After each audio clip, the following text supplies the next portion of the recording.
बिस्मिल्लाहिर्रहमानिर्रहीम अस्सलामु अलैकुम रहमतुल्लाह। जिस तरीके से आईनी तरामीम पास की गई है और आईनी तरामीम पास होने के बाद जो मुल्क के अंदर एक नया खिलवाड़ शुरू हो गया है, यानी पहले जो है वो जजेस की तैनाती बड़े स्मूथ तरीके से होती थी। अब ये शरीफ ख़ानदान को, ज़रदारी ख़ानदान को अचानक से ये बुखार चढ़ा और अचानक से इनको ये खुमार चढ़ा कि जजेस की तैनाती जो है वो भी हमारे हाथ में होनी चाहिए। अब क्योंकि अब हम हुकूमत के अंदर आ गए हैं, हम हुकूमत में आए हैं, तो अब सारे के सारे इख्तियारात, वो चाहे जजेस की तैनाती हो, आर्मी चीफ़ की तैनाती हो और बाकी तमाम के तमाम इदारे, बाकी खैर तमाम के तमाम इदारे तो इनके कंट्रोल में, इनके मातहत हैं, लेकिन अदलिया को कंट्रोल करना जो है वो इनकी एक ख्वाहिश थी जो कि आज इन्होंने पूरी की। और इस मकसद के लिए इन्होंने पिछले तकरीबन कुछ 6 महीने से बड़ी भाग दौड़ की है। आज इनकी यह ख्वाहिश पूरी हुई, लेकिन जहाँ पर इन्होंने आईनी तरमीम करके मुल्क के अंदर अदलिया को कंट्रोल किया है, वहीं पर इन्होंने तैनाती के हवाले से मुल्क में एक नई बहस को जन्म दे दिया है। अब जब भी कभी देखिए, ये 3 जजेस में से एक जज की सिलेक्शन होनी है बतौर चीफ जस्टिस। अब जो 3 जज होंगे सीनियर तरीन, वो अब कभी भी ये अफोर्ड नहीं कर सकेंगे कि हुकूमत को नाराज़ करें। उसकी वजह यह है कि अगर उनमें से कोई एक जज भी हुकूमत को नाराज़ करता है तो उसके चीफ जस्टिस बनने के चांसेस हमेशा के लिए ख़त्म हो जाएंगे। तो ये वो मुकदमा, ये वो मामला है जिसकी वजह से लोग ये कह रहे हैं कि इन्होंने अदलिया की आज़ादी, जुडिशरी की इंडिपेंडेंस के ऊपर हमला किया। जैसे इन्होंने आइन के ऊपर हमला किया, बिल्कुल उसी तरीके से इन्होंने अदलिया की आज़ादी के ऊपर हमला किया।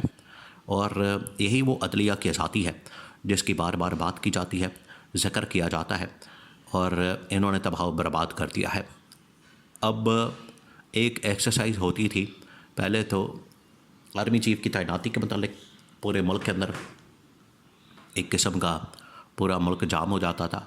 पूरे मुल्क के अंदर सिर्फ एक की डिस्कस चीज़ होती थी कि आर्मी चीफ़ कौन आ रहा है, कौन किधर जा रहा है, क्या मुलाकात हो रही है।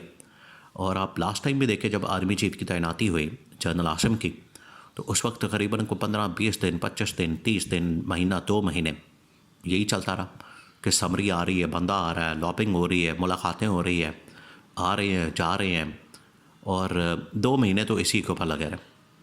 अब अगले ये 2 महीने जो है, खैर अभी तो टाइम थोड़ा था क्योंकि 25 अक्टूबर तक इन्होंने फ़ाइनल करना है, 2 दिनों के अंदर इन्होंने नाम देना था, वो तो आ गया।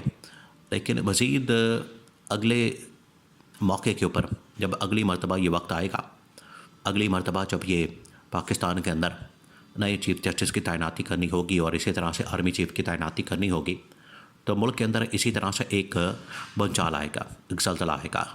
मुल्क के अंदर इसी तरह से बहस व मुबासा होगा और पूरा मुल्क जो है इस तरह से ट्रक की बत्ती के पीछे लगा दिया जाएगा कि आर्मी चीफ़ की तैनाती हो रही है, लिहाजा पूरा मुल्क जाम हो गया।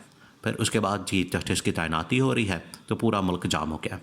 पहले पाकिस्तान के अंदर इतने मसाइल मौजूद हैं, पहले पाकिस्तान के अंदर इतने ज़्यादा इशूज़ मौजूद है कि बीच में एक नया इशू खड़ा कर दिया गया। राह चलते जो है इन्होंने तीर जो है वो उन्होंने अपने हाथ में ले लिया है। राह चलते बिला वजह, कोई इसके पीछे वजह नहीं थी, कोई इसके पीछे रीज़न नहीं थी, लेकिन इनको नज़र आ रहा था कि अगर हमने ये काम ना किया तो ये हुकूमत हमारी बिल्कुल ही जो जाली मैंडेट के साथ बनाई गई है, तो जाली मैंडेट को उड़ाना जो है वो जस्टिस मंसूर अली शाह के लिए कोई मसला नहीं। तो जस्टिस मंसूर अली शाह तो आते साथ ही हुकूमत को पहले बखिए उधेड़ देगा, परख से उड़ा देगा और घर भेज देगा, जिसकी वजह से ये सारी आईनी तरमीम की गई। अब इस्टेब्लिशमेंट को क्या मसला हो रहा है? देखिए, इस्टेब्लिशमेंट पहले एक मसले के अंदर दहशतगर्दी हो जाए, अमन अमान की सूरत हाल हो जाए, या स्ट्रेटिजिक मामलात हो जाए, आलमी सतह की फ़ॉरेन पॉलिसी हो जाए, इस तरह के मामलात के अंदर उलझी होती है हुकूमत। वक्त तो वो मामलात नहीं देखती। अब तो फाइनेंशियल मामलात, इन्वेस्टमेंट के मामलात, सरमायाकारी के मामलात, वो सारे के सारे इस्टेब्लिशमेंट को देखने पड़ते हैं। वो क्यों देखने पड़ते हैं? क्योंकि पिछले 2.5 साल से जब से ये हुकूमत आई है, ये बिल्कुल नाकाम तरीन, नाअहल तरीन, निकम्मी तरीन हुकूमत है। और जिस तरह से ये शरीफ ख़ानदान नाअहल है, आप इससे अंदाज़ा करें कि एक शेर उसने पढ़ा था नवाज़ शरीफ ने उधर कौमी असम्बली के अंदर, बड़ा इसका चर्चा हुआ कि नवाज़ शरीफ ने शुक्र ज़िंदगी में कोई शेर पढ़ा वो भी गलत पढ़ दिया। इससे आप इनकी दिमागी हालत का अंदाज़ा कर सकते हैं या इनका पढ़े लिखे होने का अंदाज़ा कर सकते हैं, इनके लिटरेचर के साथ इनका कितना लगाव है उससे अंदाज़ा कर सकते हैं। एक शेर पढ़ा बेचारे ने ये पूरे प्रोसेस के दौरान, अमल के दौरान पिछले 2-2.5 महीने से जो चल रहा है, उसके अंदर इनका कंट्रीब्यूशन तो है कोई नहीं, कोई एक चीज़ इन्होंने को शामिल करवाई नहीं। और एक शेर पढ़ा वो भी गलत पढ़ दिया। बाद में मौलाना ने उसको ठीक किया। मौलाना ने उसके ऊपर कहा कि आपने शेर का बेड़ा गर्क कर दिया। तो जैसे ही उन्होंने शेर का बेड़ा गर्क कर दिया शरीफ ख़ानदान ने, ऐसे ही उन्होंने पूरे मुल्क का बेड़ा गर्क कर दिया है, पूरे मुल्क को तबाह बर्बाद कर दिया है।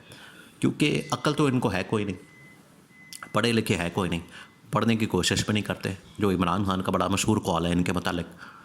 तो ये इसी तरह से बेचारे अपने पैसे बचाने की खातिर, लूट मार की खातिर और इक़्तिदार की खातिर ये सियासत कर रहे हैं। इसके अलावा इनका सियासत का कोई और मतमा नज़र है ही नहीं और इनके पास कोई है ही नहीं।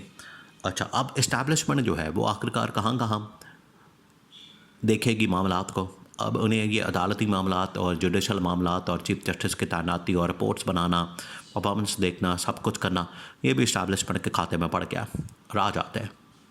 और ना पहले तो मामला ठीक थे, ऑटोमेटिक एक सिस्टम था, ऑटो पे लगा हुआ खुदकार एक सिस्टम था कि जो भी सीनियर जज होता था वो ऑटोमेटिकली चीफ जस्टिस बन जाता था। इन्होंने आके बीच में मसला पैदा कर दिया। अब वो मसला ये हो गया है कि जब तक कि हुकूमत और इस्टेब्लिशमेंट को इस पर काम नहीं करते, इनकी रिपोर्ट्स तैयार नहीं करते, केसेस को नहीं देखते, स्टडी नहीं करते, पूरी बैकग्राउंड को नहीं देखते, वो तमाम चीज़ें नहीं देखी जाती, उतनी देर तक चीफ जस्टिस की तैनाती बड़ी मुश्किल हो जानी है। और हुकूमत ने काम करना कोई नहीं। हुकूमत के समय तो आप महंगाई कंट्रोल करने पे लगा देंगे तो ये भी बहुत बड़ा कोई इनका कारनामा होगा कि इसको कंट्रोल कर लें। हालांकि इन्हीं की वजह से आई है और ये कंट्रोल भी नहीं कर सकते। कंट्रोल करना इनकी जिम्मेदारी है, लेकिन ये नहीं कर सकेंगे। बढ़ा देंगे, उसके अंदर इजाफा कर देंगे, लेकिन कंट्रोल नहीं कर सकेंगे। तो ये भी अब इस्टेब्लिशमेंट के लिए एक बड़ी जिम्मेदारी और इस्टेब्लिशमेंट की जिम्मेदारियों के अंदर इजाफा कर दिया गया। पहले थोड़े उनके इसमें इतने काम हैं कि एक और काम जो है उनके ज़िम्मे डाल दिया गया है, एक और चीज़ उनके खाते में डाल दी गई है। और हुकूमत तो चाहती यही है कि हम किसी तरह से इमरान खान के बंदोबस्त के लिए आप जो कहेंगे हम कर देंगे। आप कहेंगे उल्टे लटक जाए, हम उल्टे लटक जाएंगे। आप कहेंगे रात को जागते रहे, हम रात को जागते रहेंगे।